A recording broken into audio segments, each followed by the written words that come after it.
আল্লাহ যদি দয়া করে যেই দিন আপনি সিজদার শান্তি খুঁজে পাওয়া শুরু করবেন, আর একটু মোহাব্বতের আওয়াজে, যেই দিন আপনি সিজদায় শান্তি পাওয়া শুরু করবেন সেই দিন থেকে আপনার আর অন্য জায়গায় শান্তি খোঁজার দরকার হবে না।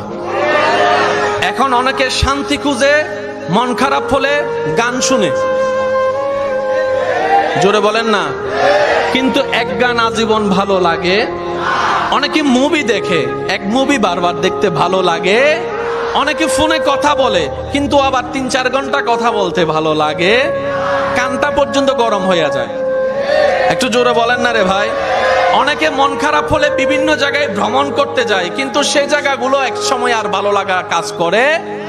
কিন্তু যেই দিন থেকে আপনি সিজদার প্রেমে পড়ে যাবেন, রবের দরবারে সিজদার স্বাদ পাওয়া শুরু করবেন, সেদিন থেকে আপনার আর কষ্ট করে অন্যের কাছে সুখের ভিক্ষাও করতে হবে না, টাকা খরচ করে কোথাও আপনাকে ঘুরতেও যেতে হবে না।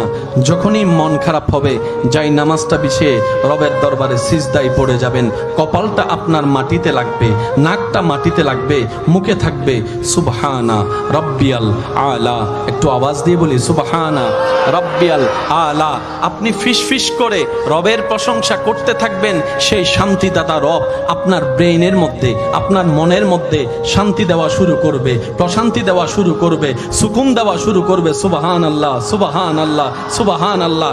আপনি তখন বুঝতে পারবেন এই শান্তি কত জায়গায় খুঁজেছি, এই শান্তি পাওয়ার আশায়, সুখ পাওয়ার আশায় কতজনের দ্বারে ভিক্ষা, মায়ার ভালোবাসার ভিক্ষা করেছি, জীবনে কখনো পাই নাই এমন শান্তি যেটা রবের দরবারে সিজদায় গিয়ে শান্তি মিলেছে। রব বলে যে বান্দা, এটাই তো তোকে বুঝাতে চাচ্ছি, তোর শান্তির জন্য আমি রব ছাড়া দ্বিতীয় কোনো উপায় নাই। বাধ্য হয়ে ইন্না লিল্লাহি ওয়া ইন্না ইলাইহি রাজিউনের মাধ্যমে, কুল্লু নাফসিন যায়িকাতুল মউতের স্বাদ গ্রহণ করার মাধ্যমে একদিন আমাকে বাধ্য হয়ে আমার কাছে তোকে আসতে হবে।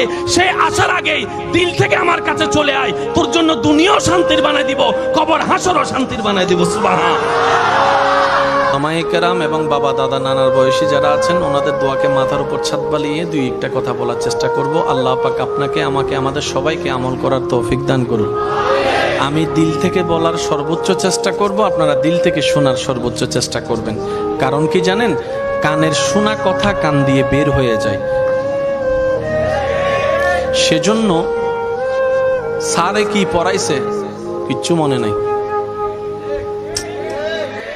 সত্যি যেটা সেটা বলেন না, ঠিক কিনা? কিন্তু 5 বছর আগে কে আপনারা গালি দিছে সেটা কিন্তু নাম ঠিকানা সহ মনে আছে। কারণ কি জানেন, পড়াটা আপনি এখানে রেখেছেন, গালিটা আপনি এখানে রেখেছেন। রাখা দরকার ছিল পড়াটা এখানে, গালিটা এখানে।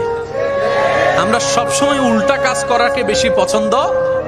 10 বার ভালোবাসছে মনে রাখে নাই, একবার কি ভালোবাসে নাই, আজীবন খোঁটা দিতে থাকবে। কথা বলেন ঠিক কিনা? 10 বছর আপনি খাওয়াইছেন, একবারও প্রশংসা না করলো, 2 মাস যে তাকে সাপোর্ট দেন নাই, আজীবন সে কথাটা আপনাকে ফোঁটা দিয়ে শোনাইতে থাকবে, ঠিক কিনা? সেজন্য এই মনটাকে দুনিয়ার সাথে লাগানোটা সবচাইতে বড় বোকামি। কারণ দুনিয়া তুলে 1 ইঞ্চি, নামায় 10 ইঞ্চি। আরেকটু জোরে বলেন ঠিক কিনা? তাহলে দিলটা যাবে কার দিকে? আরেকটু জোরে বলেন, দিলটা যাবে কার দিকে? আমি আপনাদের সাথে অ্যাড করে বলি, দিলটা যাবে দিলের মালিকের দিকে। কারণ দিলের মালিক যিনি, হকদারও তিনি। কথা বলেন ঠিক কিনা? আপনার বিবেকে কি বলে দেখেন, আপনার দেহে যা আছে সবকিছুর মালিক কে? বানানেওয়ালা কে? তাহলে হকদার কে? তো উনি সবকিছু পাওয়ার অধিকার ওনার আছে না নাই? ওই হকটা আমরা আদায় করি নাই, দিলটা রবকে না দিয়ে অন্য জায়গায় দিয়েছি। দুঃখ আমাদের মাথার পিছনে লেগেছে। কথা বলেন ঠিক কিনা? আল্লাহ আমাদের সবাইকে একটু বুঝার তৌফিক দান করুন। আপনি এখানে মনে ব্যথা পেয়েছেন, ওখানে উপরে খবর হয়ে গেছে আমার বান্দা ব্যথা পাইছে। সুবহানাল্লাহ, একটু জোরে বলি। আমাদের মতো ভাগ্যবান সৃষ্টি জগতে আর কেউ, জোরে বলেন না কেন? উম্মতে মুহাম্মদী হাসলে হয়ে যায় সদকায়ে জারিয়ার সওয়াব। উম্মতে মুহাম্মদী ভাই ভাইয়ের সাথে হেসে কথা বললে সদকায়ে জারিয়ার সওয়াব। মন ভেঙ্গে সিজদায় পড়ে চোখের পানি ফেলে কান্না করলে রব করে দেয় গুনাহ মাফ। হাসলো বেনিফিট, কানলো বেনিফিট। এত সুযোগ রব্বুল আলামিন আমাদেরকে যা দিয়েছেন, এরকম সুযোগ অন্য কাউকে। এরপরও যদি জান্নাত আমরা না পাই, এর চাইতে বড় দুঃখ, দুর্ভাগ্য আর কিচ্ছু হতে পারে। সেজন্য আমি অনুরোধ করব, আমার ভাইয়েরা, যদি আমার বোনেরা শুনে থাকেন, শ্রদ্ধার সাথে বলবো, ভালোবাসার সাথে বলবো, প্রত্যেকটা শব্দ নোট করার চেষ্টা করবেন, জীবনের সাথে মিলানোর চেষ্টা করবেন। মিললে নিবেন, না মিললে নেওয়ার কোনো দরকার, কারণ ইসলাম জোরাজোরি পছন্দ করে না। কি বলেন আপনারা?